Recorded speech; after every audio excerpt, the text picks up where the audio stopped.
Good evening. My name is Rahul. I work in an ad agency in Media City. I have to say, आप confrontation handle करने में काफी seasoned हो गए. And I would like to ask you questions on two topics with respect. The first is, I do agree with you that when you marry your direct brother, the likelihood of handicapped children is very, very high. But I also agree to the fact that man was created with one pair and then they propagated from there. But when you put the two together, it creates a little confusion. Because if you marry your sister, which obviously the first few did, we should all be some level of handicap, you know. MashaAllah. Brother asked a very good question. He tried to link the question that was asked yesterday and the question asked today. I wasn't there yesterday. Anyway, the question asked yesterday was that if all humankind has been created from one pair of male and female, how did humanity come into existence? So then I said there that the rule that time was, today the rule is that marrying among close brothers and sisters, it's incest. But that time the rule was that you cannot marry brothers and sisters of the same delivery. Adam and Eve is the first pair of human beings, later on their children, but marrying brothers and sisters of same delivery was prohibited, but different delivery was permitted. Different, I'm sorry? Different deliveries. Deliveries. If brothers and sisters born in the same delivery, they were not permitted to marry. But different deliveries, they were permitted. And later on, the rule came that marrying brother and sister, whether same delivery or different delivery, is prohibited. The rules keep on changing, but the final concept, the basic is same. Now coming to your question, that if humanity was evolved, then Adam and Eve, they would have been handicapped.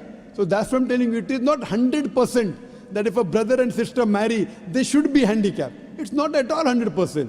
Chances are more, maybe 1%, maybe 2%, it's not 100% at all. For example, if you have extramarital sex, not that you will get AIDS.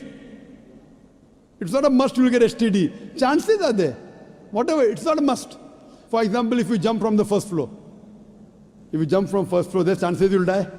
Chances. Yes. What? Maybe 1%, maybe 2%. If you jump from 100th floor, chances may be 99. Correct? I agree. So just because if I tell you if you jump from first floor, you may die, that doesn't mean you have to die. The chances may be 0.5%, 0.1%. First floor is not very high. So similarly, there are chances, doesn't mean that the person will have genetic problems. So this is what, when you pose a question, you should know the percentage. The percentage is very small. And furthermore, that proves that previously it wasn't the case.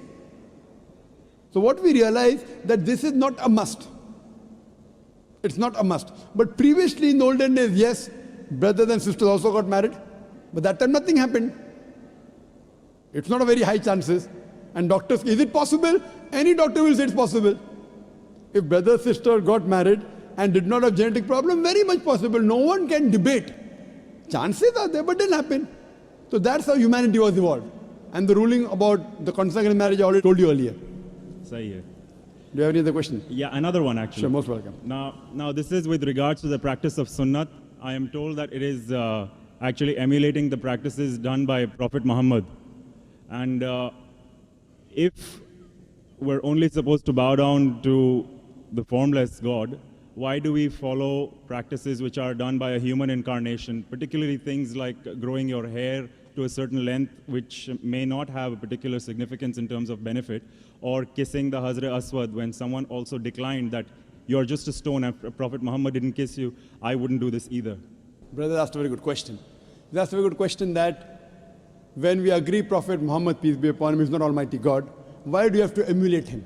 Why do you have to copy him if he's the incarnation of, he's not incarnation of God. So in your sentence, A human form. He is a human being. He is the best human being, but he's not God. Why do we follow? Because Almighty God has said that.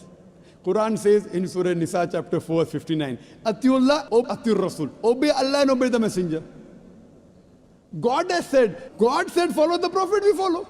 For example, I am the boss of a company. I tell, follow my general manager. Now, you will say, why follow general manager, boss? Boss is saying so.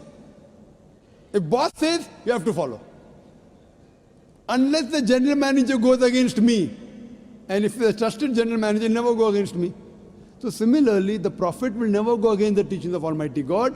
It is because he is the messenger who has got the message of God for us. So when you emulate him, it gives us no blessings.